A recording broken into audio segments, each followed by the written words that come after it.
Why do we take tests? We're going to dive into this today. And the 9 ways, is that 9 ways men secretly test women? So why do men test women? Well, think back in the days when we used to take tests. It was kind of to confirm what the knowledge that we consumed, certainly in school. But I think the reason why we test today, it's quite different than when we were younger. And the question we're asking ourselves is, do we fit? Do we fit with one another? That's the reason for a test, to see if two people are compatible with one another, to see if two people mesh together. This is why testing occurs, okay? Because it really determines, and let me explain why. I was just having a conversation with a contemporary of mine. She's also a dating relationship coach, and her most significant relationship ended a few months ago. And we were talking about the dating environment, particularly for those of us in midlife. And I always frame midlife as after baby making years and before retirement. So people are roughly 42 to 69 is the demographic I speak to, but particularly I speak to a lot of people that are 55, 60, even 65 years old. And what's uniquely different about this age bracket is that for many of us, we are no longer in the we're not in the baby making phase of a relationship or the raising of children. And why this is so significantly important for those who are in the empty nester category is that when people, well, think about this for a second. When you're in your 20s and 30s, if you were a woman seeking a man, what was most important to you was his character, his desire to have children, and his capacity to be a provider. Okay, let me repeat that. His character, his desire for wanting children, and his capacity to be a provider. Well, you see, those 3 things aren't as prevalent, particularly, certainly character matters. So let's just say that's universal. But let's talk about the making of babies or raising of children isn't as prevalent. And for a lot of women, they don't necessarily need a provider in their life to support them. That's not to suggest that 2 incomes aren't better than 1. That's certainly an important thing to consider. But the way we approached a relationship in our 20s and 30s is radically different for those that are in our 40s, 50s, or even 60s. And because for those that are 55 and older, quite frankly, what a person is looking for is a playmate in many cases. In other words, not that work isn't as prevalent, but that playmate might mean is to travel together. That playmate might mean to spend time with family or grandchildren. That playmate might be someone like what I'm seeking for that's really fascinated with the inner journey of life. See, everybody is looking for a different playmate for those that are in this category. And the reason why I'm using the term playmate is because the reality is for many of us, it's not about the drive to make money and raise children.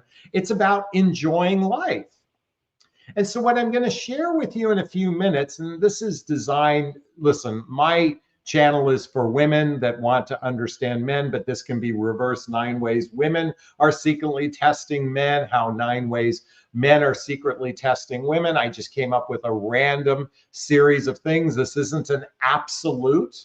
But the idea is to stoke the fires within you, because the reality is if you're in midlife and you're seeking love, or you're in a relationship right now and you want to improve your relationship, it's all about asking this question: do we fit with one another? Are we compatible with one another? But most importantly, are we going to play well with one another? So therefore, dating is about testing. Dating is about investing, and sometimes dating is about adjusting to another person. So let me repeat that. It's about testing, it's about investing, and it's about adjusting to the other person. Now, when I say adjusting, I don't mean to compromise a boundary. You should never have to compromise yourself to be in a relationship. But the reality is you're going to have differences with somebody. You're going to have, in some cases, some almost close to an irreconcilable difference. And I said close to, not absolute.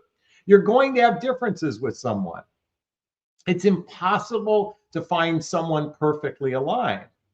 So when we're testing, we're asking ourselves, do we fit with one another? That's the whole point of a test. It's not about, well, to some degree, I'm thinking about the idea of jumping through hoops, but the idea is for many of us in midlife, there's a big, gigantic fear of abandonment, a big, gigantic fear of rejection.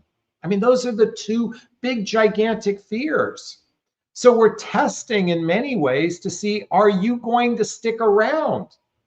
Are you going to accept me for who I am? Are you going to adjust to the differences of the way I do things? And am I going to adjust to the way you do things? This is a big part of the dating process. Dating is a vetting process to determine if you want to enter into a relationship with someone. And relationships is another sort of vetting to decide if you want to go the distance with someone.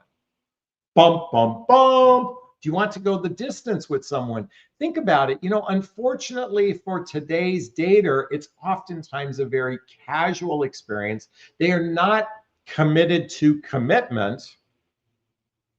Whether it's a man or woman, I'm going to tell you something. We have a gun-shy population for those in that 55, 60, and 65-year-old category that is so gun-shy that they naturally abandon and reject people because they're not committed to commitment. I want someone to write that down. Committed to commitment.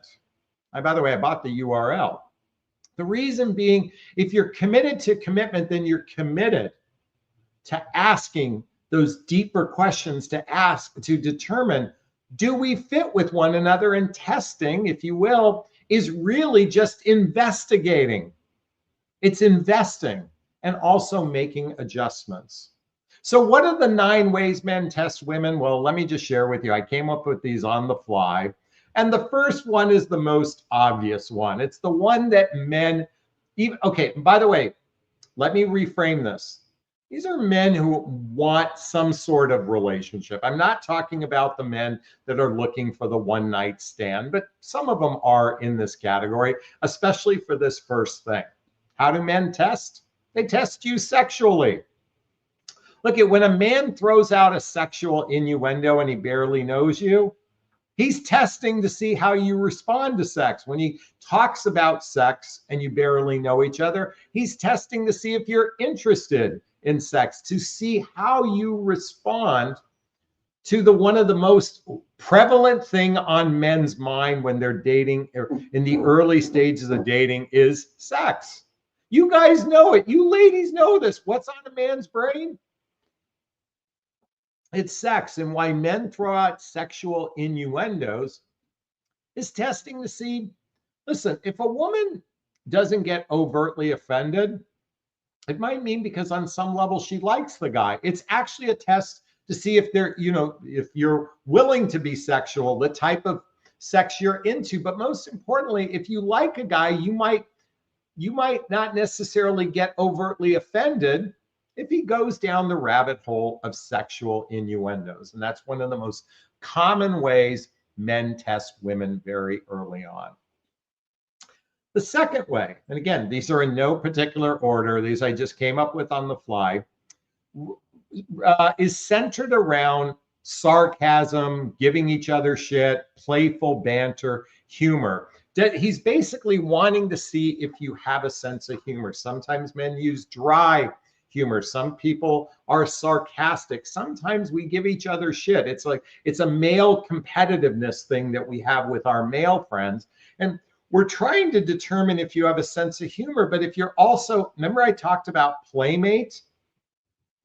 Can you give banter to one another? Can you playfully give banter to one another? And so for some women that get overtly offended, it's a test to see if there's a compatibility. Do we fit with one another? I'm not saying these tests are accurate. I'm not suggesting that these tests are even logical in any sense. It's just the way men tend to operate. And by the way, you ladies test men equally. And some of these are very similar to the way women test men and men test women. So that's the second one. I call it sarcasm, giving each other shit, playful banter, Does she have a sense of humor? Can she go with the flow? How does she handle tough maybe a little bit of ribbing? How does she handle that? Okay. Number 3, hobbies and interests. The reason why I put this as a test is that, remember, this whole testing is designed to determine, do we fit with one another? And I think social activities, hobbies, and mutual interests are one of the most, probably, when I say the word test, but important questions to determine if there's an alignment with the other person. Do we align with one another in this area? So again, it's not necessarily a test, but he might put out that he's big at doing these things to see how you respond. I'm saying whether it's skiing, whether it's snowboarding, whether it's mountain biking, a lot of times, maybe it's going to museums, maybe it's, someone's a foodie, for example. Whatever their hobby or interest is, they're going to ask questions to determine, again, test if you're a fit for them. And ladies, you're doing the same thing as well. So this is absolutely a very natural thing to be doing to determine if there's alignment between two people. It's interesting. Personal development, self-help is a very strong passion of mine. It's one of the first questions I test for in conversation with someone, because I don't want to go down a rabbit hole with someone who's done no healing work, not into spirituality. Maybe they have different values than me in these areas. These are important questions I'm testing for to see if we're a fit with one another. Is this making sense? Is this resonating? If it is right now, do me a favor and hit that like button. Number 4, intellect. If you're not familiar with the term sapiosexual, but this is becoming quite popular today. These are people who are attracted to a person's mind, the way they think, the way they organize information, a person's intellect. It's not necessarily based on how much knowledge they have, but how they process information. And for some men, not all men, but many men, they're attracted to a woman who has more of a logical mind, versus what many men believe women have an irrational mind. And I'm not suggesting that's true, but that's the way men oftentimes observe women, in that irrational sense. So they're looking at, do you process information at a logical level for many men, because men tend to be more logical thinkers and women tend to be more emotional thinkers. And I'm not saying this is an absolute, it just tends to be the case more often than not.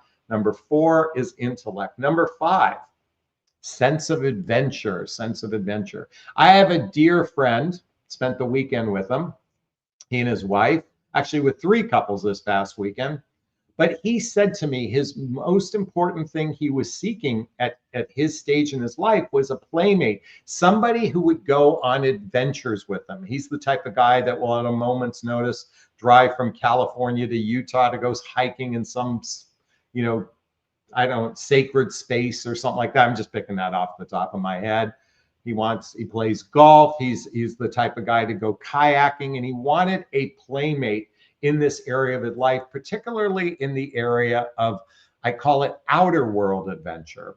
Now, in comparison, I'm an inner world adventurer. I'm curious to go into the nooks and crannies of the inner world.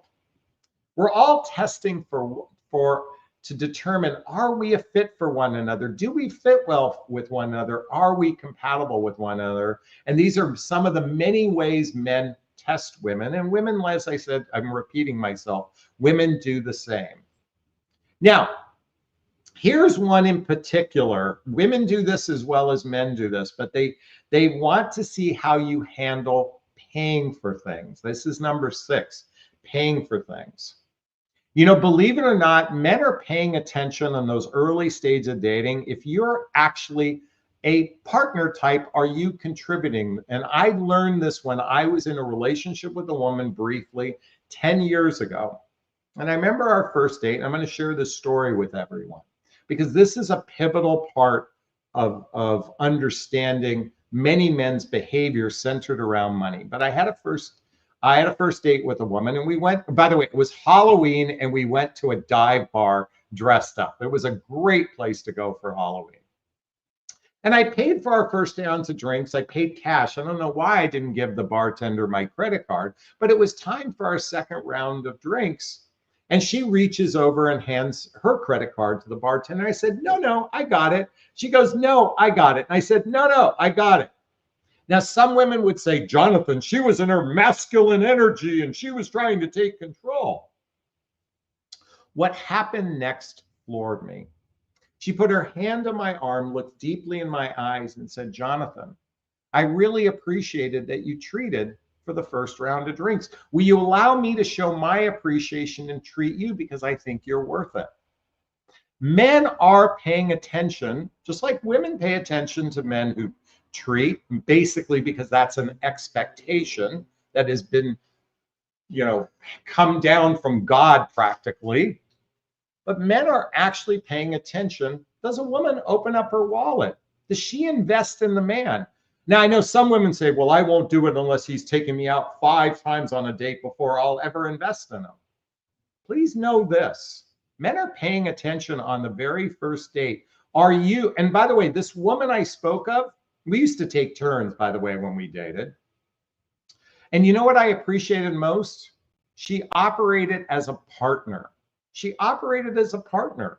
Like right off the bat, this was one quality, right? Because she was a contributor in that area, she demonstrated partnership skills.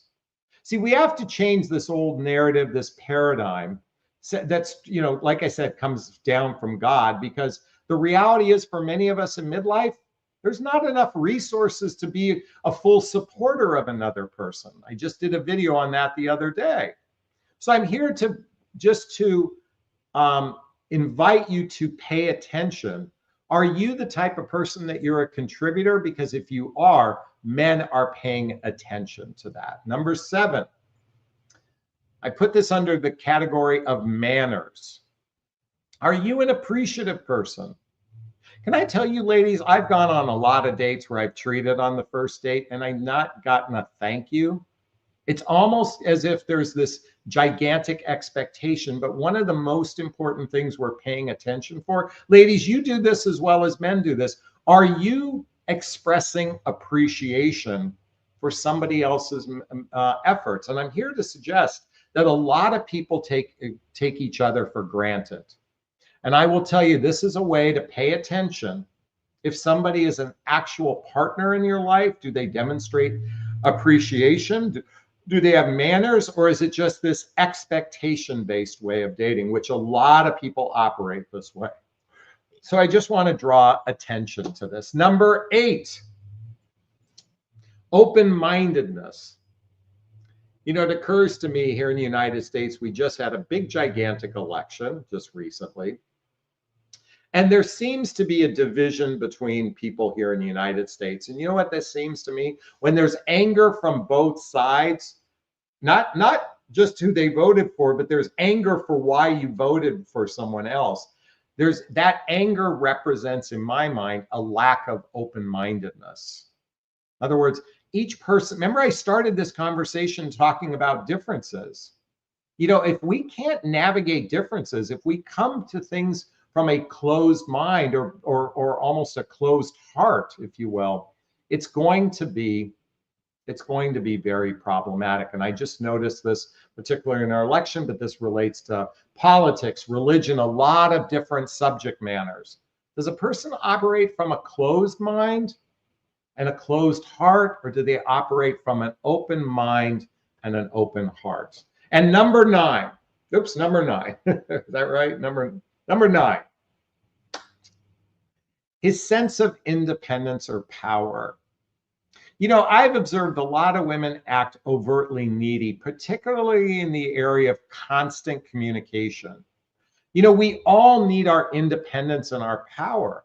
And so I've noticed some women say, I need a telephone call every single day. And you know what? Now I recognize in the building blocks of a relationship, right off the bat, you may not need that. But at some point, if there's a desperate place to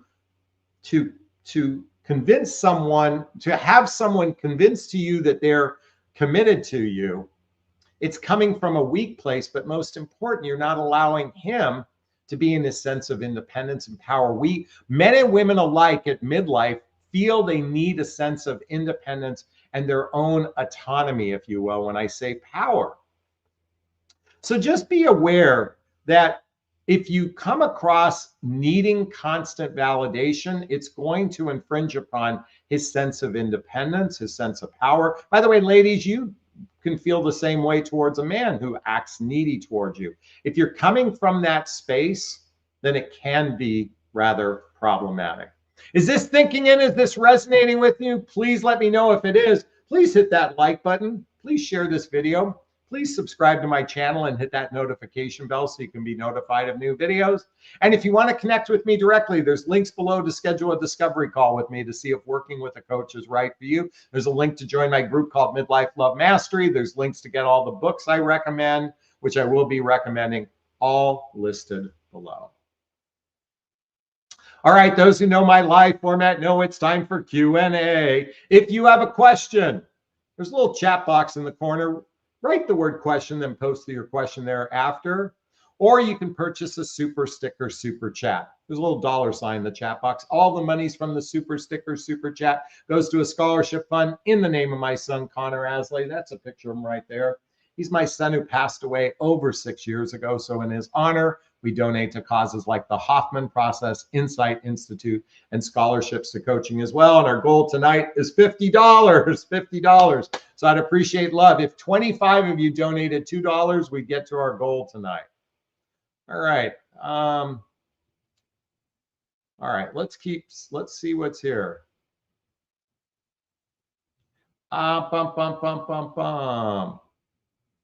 All right, if you have a question, write the word question. Oh, and if you want to join the love seat, I used to call it the hot seat. I just posted a link right there. If you want to join me live, you can click that link and you can join me live and we can have a conversation.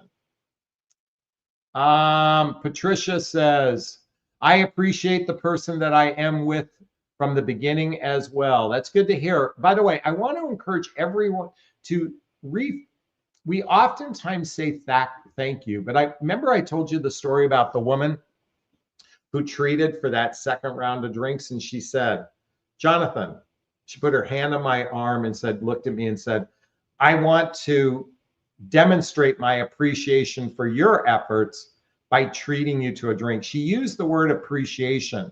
That still to this day, viscerally, I still have a visceral feeling over her saying, I appreciate you. You know, oftentimes we don't say it enough in relationships. It's one of the undervalued words that oftentimes don't get said enough is the words of appreciation. So anyway, let's keep going here. MW says, from the book Influence the Psychology of Persuasion, page 36, researchers suggest that there is a basis for her concern. If she insisted on paying for them herself, a woman allows a man to buy her. Oh, that's related to something else. I'm lost on what you're going there. How did you get here? Said Jonathan. Red looks good on you. Thank you so much. If you have a question, post the question. If not, we're going to have a very short Q&A tonight. So I need some content. Otherwise, we're going to have a very short presentation tonight. All right. Zen Maiden wants to say appreciation is super important, as well as admiration, mutual respect. I am in full agreement. Attention, affection, appreciation, acceptance. These are all A words. The A words that are so radically important to have a healthy, happy relationship. So let's see what else we got here. Okay, RM Bell is in the house and she has a question. Any insights into why a guy would list out a bunch of reasons why he's having a hard time, and when you reply, that's hard, you're not alone, he replies, I'm very alone. It's just being grumpy. This is a great question. So it sounds to me he was being vulnerable, and you were trying to, and you were doing your best to acknowledge how he felt and honor how he felt. Okay. That's hard. You're not alone. Now, in that moment, when you said you're not alone, he might have taken that as some sort of patronizing statement. I'm not suggesting that's what happened, but I'm not suggesting that's what you did. But I suspect that must be really hard. Like if you just left it at that, you could have said, I'm sure you're not alone. But he then comes back and says, I'm very alone. So that's giving you insight into how he feels. He feels very alone. Now, chances are that doesn't make him a good candidate to be dating, most likely, I would venture to say, if he's feeling very alone versus, yeah, I feel alone right now. I mean, a lot of men and women at midlife, particularly, feel very alone. It's not an uncommon feeling. We have a significant population of people who live by themselves. We're not a group of Golden Girls like that TV show. There are a lot of people who feel alone, particularly after COVID. Many people have become agoraphobic. They just fear even going outside. So is he being grumpy? No, he's stating his truth. Does that mean he's a good candidate to be in a relationship? Possibly not. But I guess the question is, were you, if you just like you said, that must be really hard, I don't feel that way, but I think I can empathize with how you feel or sympathize with you feel. People just want to be heard. And I think that's what was happening in that moment. I'm not suggesting that's an absolute, but that's just one perception I have with this question. So thank you so much, RM Bells. Billy Holt's in the house. Could you list ways to appreciate in detail? Well, I would say the way that woman demonstrated appreciation by offering to treat the next round, she even said the words, I want to show you my appreciation. She was doing it with an action outside of the words. It could be simply, hey, after a man took you out on a date, say, hey, you know what? I'd like to treat you the next time to show you my appreciation. That would be, again, an action. But coming back to when we say thank you for something, I'm inviting everyone to replace the words thank you and say, I really appreciate you. I'm grateful that you did this. Use the words gratitude and appreciation. They are much more powerful words than the words thank you. For example, you're getting at the coffee shop and the barista hands you a coffee and you always say thank you. You could simply change that to, I really appreciate your efforts. I appreciate you serving me. It's a more powerful word than thank you. Thank you is almost trivial these days. That's why appreciation is a more powerful word. Regina's in the house. Question, what is the reason we are more gun shy now? Multiple relationships that didn't work out. People are more gun shy because they've had many, many relationships that didn't work out. It makes it, the fear of rejection, the fear of abandonment, the fear of enmeshment. It can scare people, make them gun shy. So that's a great question. Thank you so much. Annette wants to ask, or does ask, how do you know if a man is a narcissist? Hire a therapist to evaluate them. I only think a qualified therapist can really determine if someone is a true narcissist. And I think that therapist has to evaluate that person. Now, every human being has narcissistic or self-centric behavior. In fact, we here in the United States are a population of self-centric people. We're oftentimes very myopic, very tunnel visioned in the way we operate. Narcissists, and to me, narcissists rarely take ownership of when they've done something that could hurt you. They rarely take ownership. They rarely have genuine empathy. Rarely, I'm speaking, but they rarely apologize. That's, to me, the telltale sign of somebody who's a narcissist. If they can't take ownership, and sometimes they turn it around and gaslight it. That's their way of acknowledging something, is they don't take ownership of it, they don't apologize, and they make it your fault. Patricia's in the house. Do you think it's okay to buy a gift for a man that you're dating? Absolutely. I think that I guess, why are you asking that question? I think gift giving is by the way, it's one of the top 5 love languages by the book Gary Chapman is gifts. And now a lot of men aren't gifts people. But I think when you buy a gift from the heart, that demonstrates care. A lot of people can't receive gifts. We have a wounded population of human beings that struggle receiving gifts. And then how he responds will give you an indication of how emotionally mature he is. Let me repeat that. How he responds to the gift, it's not the gift itself. It's how he responds to the gift or she responds to the gift that gives you insight into their emotional maturity. That's my perception anyway. Jane says, no, let him buy you something first. You see, why do we have game playing? And by the way, a gift can be $1. It doesn't have to be anything significant. I noticed you wipe your glasses a lot, Jonathan. And if someone bought me a half a dozen of these that cost all of $3 or whatever, like, being generous and kind and loving shouldn't be a contest. I'm sorry, Patricia. I take offense to that. It shouldn't be a contest. Love should never be a contest. Maria B's in the house. I'm very happy as a single. How can I know if I want to date or not? I don't want to change this peace I'm enjoying. I guess not until your desire and your capacity and your vision exceeds, until that becomes, if your desire and capacity and vision for a relationship is very low, then you're probably, then just enjoy your life. How do you know? I think it's when you want it, when your desire, capacity, and vision exceeds the threshold of nothing.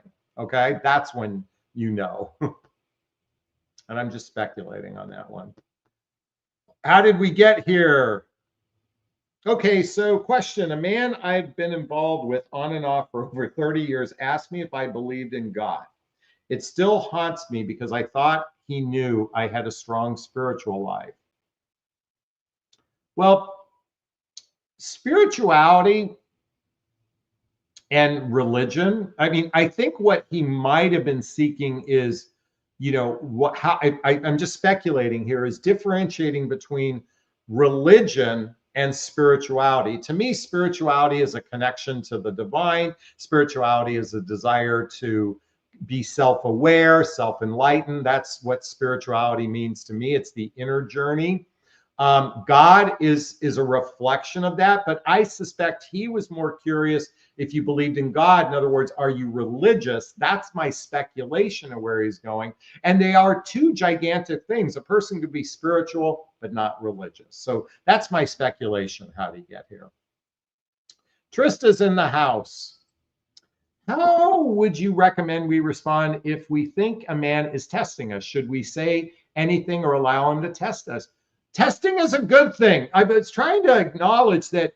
How do we get to know someone? I'm only using the word test. It's a form of getting to know someone to see how they respond to things, Men test women sexually to see how you're going to respond. They do sarcasm to see how you're going to respond. They pay attention if you pull out your wallet to see how you respond. It's to see if you're, but remember, testing is a way to determine, do we fit with one another? So you want someone to test you. Now, if they're making you jump through hoops to prove themselves, that's not testing. That's kind of selfishness in my mind. But no, testing is a good thing in my book, the way I've outlined it today. Okay.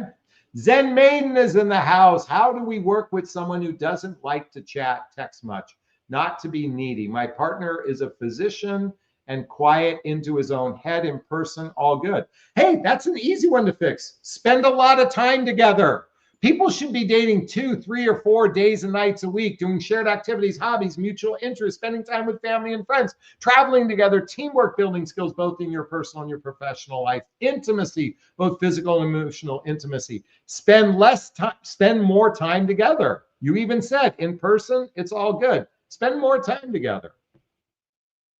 I know most of my friends, once were in a relationship, the couples who are my circle of friends, by the time they reached the 3rd month, they were hanging out together probably 4 to 5 days a week on average. They were seeing each other that much.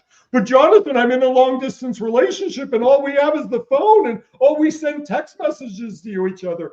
How's your day going? Did you have a good day? I hope you had a good day today. Oh, I love being dramatic. Folks, if you're in a long distance or you got distance, you got to figure out how to shorten that distance. Otherwise, you're going to be hyped up on needing a lot of chat and text messaging. It's the weakest form of communication. Billy Holt is in the house. What if we don't have a lot of time to do hobbies and all that because we work all day and night, and we should be definitely, what should we definitely be doing in relationship? If you've got a busy schedule, then you have to ask yourself, do you have time for a relationship? A relationship is like a flower that needs nurturing, it needs watering, it needs sunlight. You know, I mean, if you want it to flourish, by the way, these are fake, okay? But if this was real, it would need nurturing. If you're working all day and you don't have time, then I would say you invest heavily on the weekends together, doing hobbies together. Otherwise, it's going to be difficult to nurture. But Jonathan, we spend all day talking on the phone. We text all day. We're texting all day during our workday. We text. Texting is the weakest form of connection. Don Satterwhite says, narcissists, should we at least educate ourselves on the traits of their actions? Look, I've looked at the test for narcissist. I've done everything on the list. Does that make me a narcissist?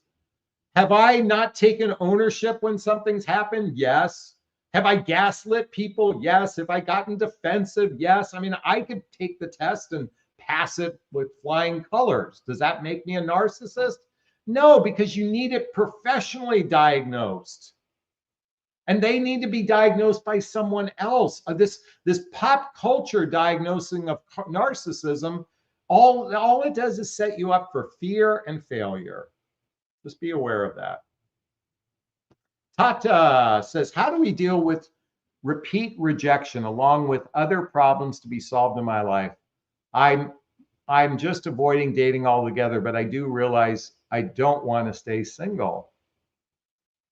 Heavy duty inner work. You know what? I would recommend reading the book, The Hoffman Process. The Hoffman Process. Start a journey of personal development for the next year. Well, actually, get my book. Get my book called What the Heck is Self-Love Anyway? A Journey of Personal Development, Self-Help, Spiritual Work. There's a link below to get a copy of my book. The reason why I want you to get my book, I want you to go to the last chapter of all my recommended readings. All my recommended readings, okay? Because this is the library. This is I invite you to invest the next year in nurturing your soul, and then start dating. VR says, the guy I'm dating is religious and I'm spiritual. This sometimes challenges for me. Would these be defined as different values? I mean, to some degree, yes, it can be representative of our values. But I would venture to say you probably are more alike than not, okay? Now, some people are rigid in their religion. There's a rigidity, there's an orthodox to the way they approach that. That might be a different issue. But I would venture to say people that are religious that fundamentally appreciate the morality and the values from an individual perspective probably mirrors a spiritual person. You got to find where your overlap is. And then where your differences are, have dialogue to navigate those differences. That would be my suggestion anyway. Barbara wants to let you know there are many YouTube experts on narcissism. Yes, there are, Dr. Rami. But I'm not a big fan of watching a lot of videos because guess what's going to happen? All your brain will just be hearing narcissist, narcissist, narcissist, narcissist, narcissist, narcissist. And what's going to happen is you're going to see everybody as a narcissist. By the way, if I said to you right now, if you lived in Los Angeles, I said to you, white Tesla, you will start seeing a gazillion white Teslas. Does that mean that you will just start noticing them, is my point? In other words, there are hundreds of cars driving around you. Lots of them are Teslas. But the minute I put your focus on it, you're just going to start seeing it more often. Let's keep going. I love giving gifts, and Maiden says, I don't go for one for one. Show your heart if you mean it. Yay. Oh, I was talking about Dr. Rami before. Yes. Susan's in the house. By the way, if someone can give some love to the Connor Asley Scholarship Fund, please donate some money. I would appreciate. There's a little $ in the chat box. Question, I seem to never get past date 3 or 4. As soon as I feel comfortable to be picked up, it seems like they fall off after. I show balanced appreciation, but they are intimidated by house. I think what you're trying to tell me is they are intimidated by your house. Does that mean you live in a, I'm going to be cruel, a dump? Or do you live in a, 5-star mansion? Okay.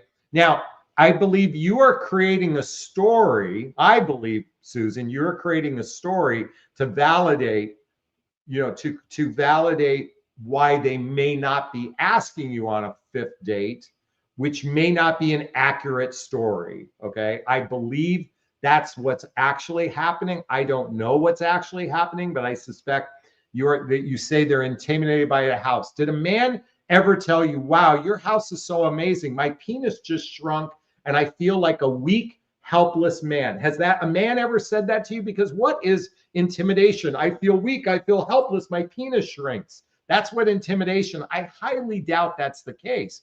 And I highly doubt that they're thinking, oh, I can't keep up. Now, they might think you might reject them. See, this is what they might be thinking, is you would reject them once you see their home. That could be a possibility. So why not talk about these things? Be my invitation for you. Hey, Faithful just gave us a $2 super sticker. Thank you so much. RM Bells just gave us a $4 super sticker. Thank you for the love. I appreciate it.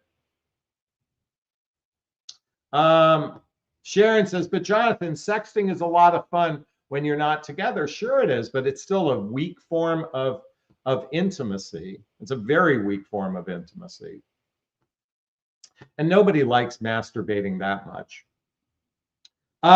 We'd like the real thing. Question, been with this guy for 6 months. He's amazing, but has some ways that get on my nerves. It's just his personality. How do I deal with it? I've just been ignoring the little stuff. Okay, great question. So when somebody has a difference, okay, and it's their personality is rather entrenched. So first you have to be able to tolerate the difference, okay, tolerate. And then above tolerate is understand the difference, understand the difference. And then above that is to accept the difference. And I'm going to give you an example in a moment. And then above that is to appreciate the difference. And above that is to adore the difference. So let me give you an example. Has everyone seen the movie When Harry Met Sally? Okay, I'll give you another analogy as well. In the movie Harry Met Sally, Sally had a very unusual way of ordering food. Kind of neurotic is the way she ordered food. I'd like to have the meatloaf, but if it has gravy, I'd like to have the gravy on the side. And if there's a Caesar salad, I'd like to have croutons, but I'd like it on the side of the plate. And I'd like to have the apple pie a la mode, but if you don't have vanilla ice cream, I'd like cherry pie and blah, blah, blah. And Harry's like, oh my God, she's high maintenance. As the movie progresses, he first tolerates it. He then understands why she does what she does. And then he reaches a place of acceptance. If you can't reach a place of acceptance of a difference, then it's never, ever, ever going to work out because you're going to resent the person. But imagine you could reach a level of appreciation, or in the case of Harry, he adored the difference. Does anyone remember Monica from Friends? The OCD compulsive cleaner. Every one of the character on Friends had a unique peculiarity about them. And for some people, they couldn't tolerate it. For some, I'm not saying on the show, because everybody on the show adored their differences. But ultimately, if you can't reach a place of acceptance, KW, it's going to be rather challenging. Okay.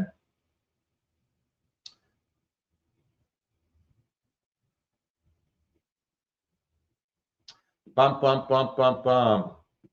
Power of Cheese says, Jonathan, the word narcissist has been thrown around like candy on Halloween, like alpha. I mean, I can't stand. By the way, I believe most human beings are self-centric and myopic, which borders on narcissism, okay? But it's not narcissism. I do believe in pop culture, that word is thrown about way too much. And I am guilty of being myopic. I've been guilty of being self-centric. So I'm just, I'm just aware that I could check the boxes of every single quality of a narcissist. I've done them all. I'd like to think I'm not a narcissist, but how do I know? I need to be diagnosed. Question from Patricia. Do you think it's okay for a man that you've been dating to talk to you sexually about other women? Well, first off, is it okay for you? I mean, I think first you have to ask that of yourself. I think under some circumstances, I could see where that could happen, but I don't think it's appropriate. So I don't talk about past sexual partners with anybody. I think it's just, I'd like to keep that private to myself.